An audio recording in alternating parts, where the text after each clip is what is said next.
Welcome, everyone. My name is Todd O'Hare. I'm the President and CEO of the Montana Chamber of Commerce. I'm Sheridan Johnson, Government Relations Specialist here. So we are at the crush. I've been saying for, I think this is about week 3. It's like, okay, this is the pinnacle, right? This is the last of the crush. And every week I've been made a liar of. And so as we get started here, again, we're just going to touch on some high level sort of bills, and then we'll end the recording. And so if you have questions about anything that you're hearing about or anything that we covered, please feel free to speak up, and you can feel free to speak up with not having to worry about it being recorded and shared out afterwards. And so I'm going to touch on a few bills, and then Sheridan, she'll touch on a few more, just to kind of give you a little bit of an idea of kind of the breadth of the issues that we're covering here on behalf of the business community.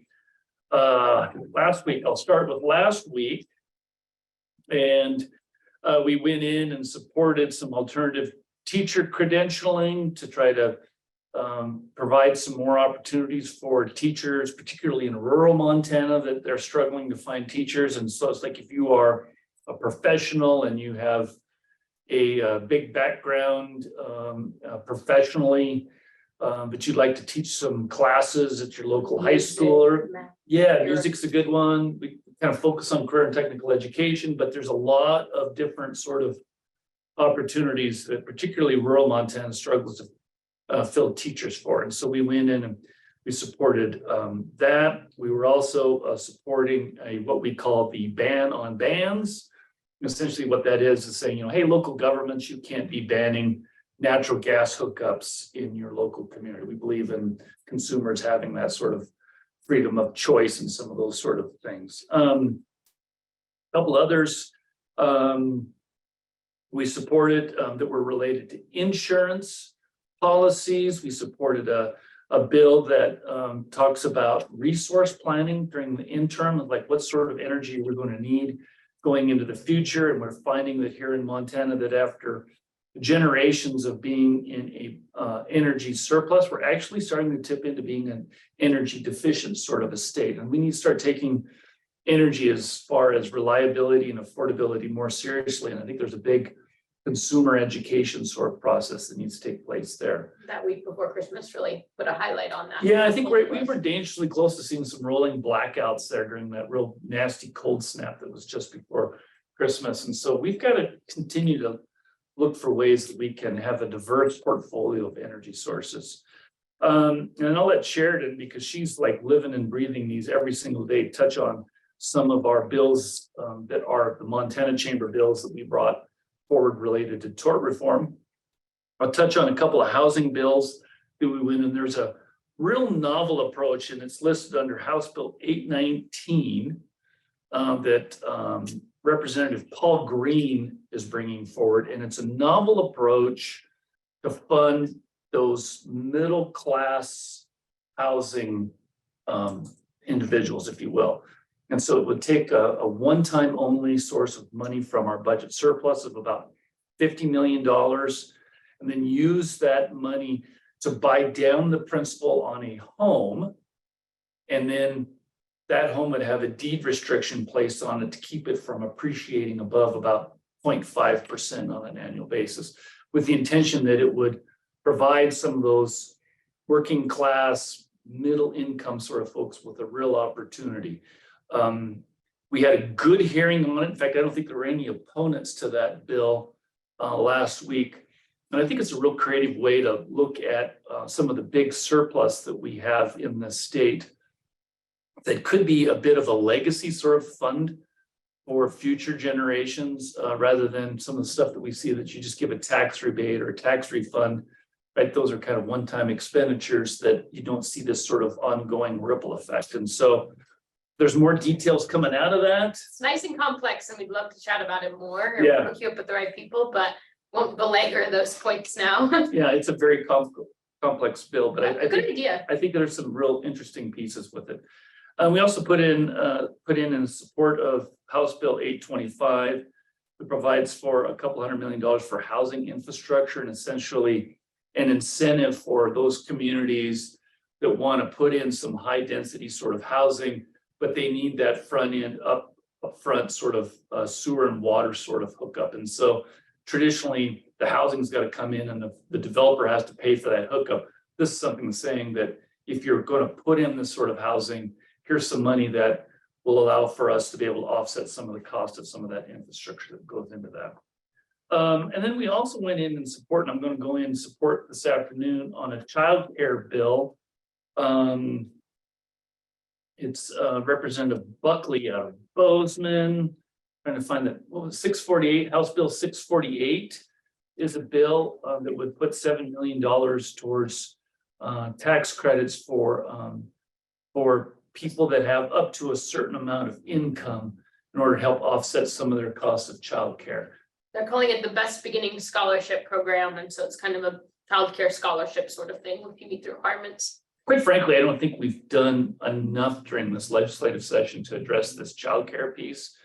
I've got interest from some that once this session concludes, that we're going to dig into this issue a lot more, because I think there's a regulatory component to, and then I think there's a component that is just going to take some more state resources if we're going to address our workforce shortage.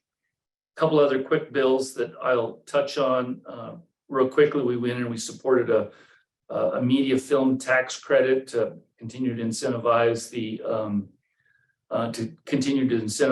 film industry in Montana. And so we went in on that. Was that this week? That was yesterday, yeah. Yesterday. And then last night we had a very long, excruciating hearing on tax increment finance districts.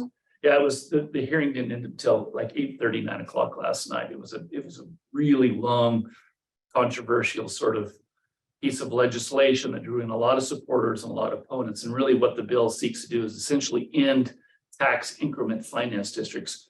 We've always been supportive of tax increment finance districts because we think they are an important tool for communities for infrastructure like roads and streets and curbs and sidewalks and water.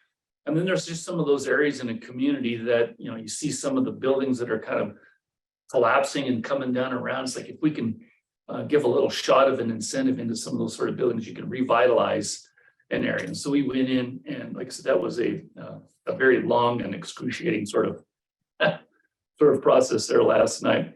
I don't know how many of you seen, but there is a bill rapidly rolling along that's going to ban TikTok in Montana. And we looked at that sort of a bill. We've got a number of small businesses that are using TikTok, but it's not clear how many really are. And I think that's happening. And of course, we're seeing a lot of interest on the national level as well, as far as banning TikTok across the country. So Sheridan, on the chamber's big priorities for our 9 bills, would you give us an update on where we're at? Because we're kind of in a crush on those as well. Well, when I'm not trying to use TikTok as long as I can before they ban it, no, we don't actually have a stance on that one, but we've got our 9 priority bills, not including House Bill 212, which was the business equipment tax that was signed.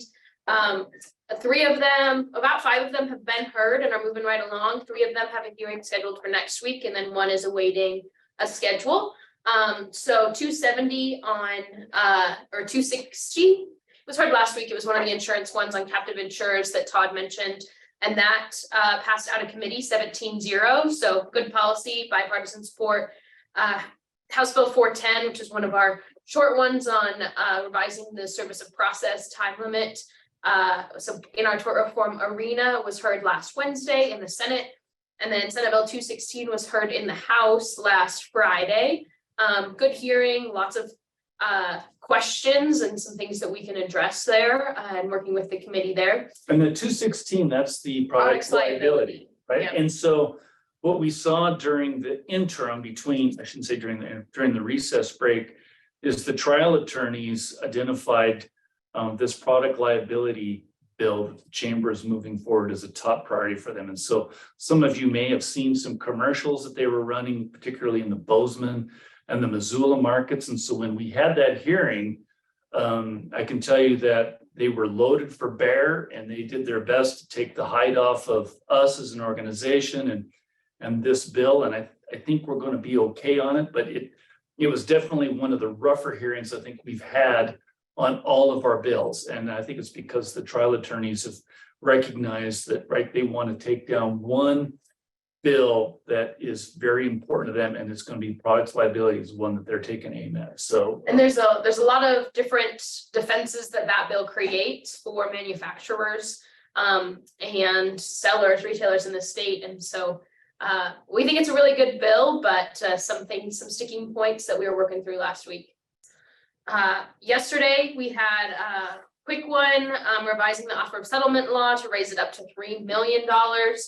Basically, we'll just encourage folks to settle at reasonable costs and won't tie up our court system. And then Senate Bill 93, our ballot initiative modernization, was heard in House State Administration yesterday morning. And then our three big tort reform priorities. So our third-party litigation financing, so our consumer protection bill, insurance claims cooperation, and setting standards for time-limited demands will be next Wednesday, April 5th. And then just one more on real property statute of limitations is waiting to be scheduled. and so that package of bills takes a pretty big bite out of the business climate issue that we're focused on here, right? And they're all designed to lower the threat of litigation, lower the impacts when you get into a litigation sort of a scenario, lower and insurance lower costs. insurance costs, right? And so they are a big part of what we are pushing forward this session. I'll also tell you real briefly too, is that there was, and there's going to be a series of bills coming up over the next few days anyway, that seek to essentially disable or dismantle, that's the better word, dismantle Montana State Fund. And there's a legislator out of the Billings area, Representative Nellie Nickel, who is taking some pretty serious steps to try to dismantle Montana State Fund. And so we went in and in opposition to that bill to recognize that, we need to have Montana State Fund as an important part of the workman's compensation program in the state of Montana. So